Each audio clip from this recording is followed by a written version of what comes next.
मुजफ्फरपुर जिला के कांटी के ऐतिहासिक कुशी हरपुर होरील गांव महात्मा बुद्ध का महापरिनिर्वाण स्थल होने का दावा इतिहास के कई पन्नों में उसके अनेकों वर्णन मिलता है। हालांकि इस स्थल को उस रूप में अब तक विकसित नहीं किया जा सका। इस स्थल को लेकर लगातार संघर्ष करते आ रहे वरिष्ठ इतिहासकार व नूतन साहित्यकार परिषद के अध्यक्ष चंद्रभूषण सिंह चंद्र कुशी गांव को महात्मा बुद्ध के नाम से जीवंत रखने का प्रयास लगातार कर रहे हैं। इस कड़ी में उन्होंने कुशी हरपुर होरील गांव स्थित पोखर का नामकरण बुद्ध पोखर के नाम से रखने के लिए नगर परिषद कांटी के सभापति दिलीप कुमार को ज्ञापन सौंपा है।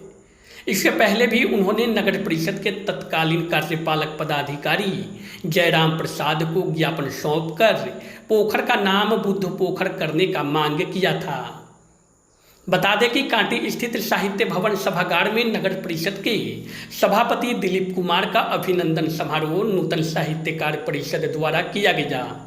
इसी मौके पर चंद्रभूषण सिंह चंद्र ने सभापति को अवगत कराते हुए कुशी हरपुर होरील गांव में हुए खुदाई में मिले महात्मा बुद्ध से जुड़ी पुरातत्व के विषय में जानकारी दी। उन्होंने शोधकर्ताओं द्वारा इस स्थल को महात्मा बुद्ध का महापरिनिर्वाण स्थल होने का दावा संबंधित विस्तृत जानकारी देते हुए पोखर का नामकरण बुद्ध पोखर करने का आग्रह सभापति से किया। बता दें कि इस पोखर को नगर परिषद के द्वारा सौंदर्यीकरण करने का कार्य योजना पूर्व में तैयार की गई थी। इस पोखर पर 22 टोला के लोग छठ पूजा करने आते थे, लेकिन पोखर की दुर्दशा के कारण लोग अब छठ पूजा करने से हिचकते हैं। वहीं इस संबंध में सभापति दिलीप कुमार ने कहा कि पोखर के सौंदर्यीकरण को लेकर टेंडर में भेजा जा चुका है। वहां स्ट्रीट लाइट, सीढ़ी घाट का निर्माण एवं पार्क की व्यवस्था की जाएगी। साथ ही पोखर का नामकरण बुद्ध पोखर के नाम से हो, इसके लिए कैबिनेट से प्रस्ताव पारित कर विभाग को भेजेंगे। उन्होंने कहा कि मेरा पूरा प्रयास होगा कि इस पोखर को बुद्ध पोखर के रूप में जाना जाए। इस दौरान स्वराजलाल ठाकुर, नंद किशोर सिंह आदि लोग अभिनंदन समारोह में उपस्थित रहे। आज खुशी हुई कि नव चयनित क्या कहते हैं सभापति का आगमन हुआ और उनको हमने नगर पोखर कुशी, जिसका भगवान बुद्ध पोखर नामकरण है, उसका ज्ञापन दिया।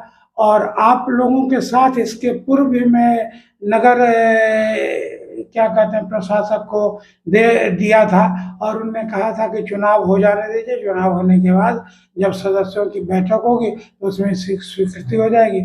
संजोग ऐसा था कि उनकी बदली हो गई, वो चले गए, एक दूसरे हैं, इनके बारे में भी सुनते हैं। लेकिन अध्यक्ष अगर चाहेंगे, जो जैसा आश्वासन दिया है, जैसा उसने पूरे दावे के साथ कहा है, अगर नगर ये अध्यक्ष चाहेंगे तो वो उसका नामकरण भी हो जाएगा और उसका सौंदर्यीकरण भी होगा। क्योंकि वो 5 एकड़ में फैली हुई जगह है, 5 एकड़ में फैली हुई 1 करोड़ 29 लाख तो कुछ हजार का एस्टिमेट है। अगर उसका सौंदर्यीकरण हुआ तो आप लोगों को मैं ये आशा करता हूं कि आपको ले चलूंगा। एक बार उस जगह भी हम लोग वीडियो लेंगे, एक बार उस जगह भी समाचार आपको देंगे और वहां से भी नगर सभापति को हम लोग धन्यवाद ज्ञापन करेंगे। आप सभी मीडिया बंधुओं का बहुत बहुत धन्यवाद। साथ में हमारे चंद्रभूषण जी को भी बहुत बहुत धन्यवाद, जो कि हमें आमंत्रित किए और स्वागत भी किए और एक योजना कुशी पोखर के बारे में दिए, जिसका हम लोग पहले से ही टेंडर में इस योजना को हम लोग भिजवा दिए हैं। और उस पोखर का नाम बुद्ध पोखर रखना है। इनका इन लोगों के द्वारा प्रस्ताव आया है। इस प्रस्ताव को हम बखूबी इस पर करेंगे कि उसको बुद्ध पोखर ही किया जाए। कब तक बन जाएगी? हम लोग टेंडर में भेज दिए, साल भर लगेगा, साल भर के अंदर में हमको लगता है तैयार हो जाएगा। क्या क्या चीज वहाँ पर? वहाँ पर स्ट्रीट लाइट की व्यवस्था, बैठने की व्यवस्था और सीढ़ी घाट की व्यवस्था और उस पोखर का सौंदर्यीकरण करके और वहाँ के जो जमीन पड़ी हुई है वहाँ पार्क वगैरह खोलने का भी हम लोग बात चल रहा है। अगर ये चीज़ हो जाता है जल्दी, उसके बाद हम लोग पार्क भी उसमें खुलवाएंगे। जिस लेटर दिया गया उसमें मुख्य रूप से अंकित है कि उस पोखर का नाम बुद्ध पोखर रखा गया। इसके ऊपर क्या कुछ आपके तरफ एकदम ही रखाएंगे ही। हम लोगों को जानकारी मिला है कि उसको बुद्ध पोखर रखना है, तो हम लोग पूरा कोशिश करेंगे उसका बुद्ध पोखर ही नाम रहे। इस न्यूज के प्रायोजक है अफजल फर्नीचर। शादी का फर्नीचर सेट सिर्फ 34,500 से स्टार्ट। विशेष जानकारी के लिए अफजल फर्नीचर के यूट्यूब चैनल पे विजिट करें।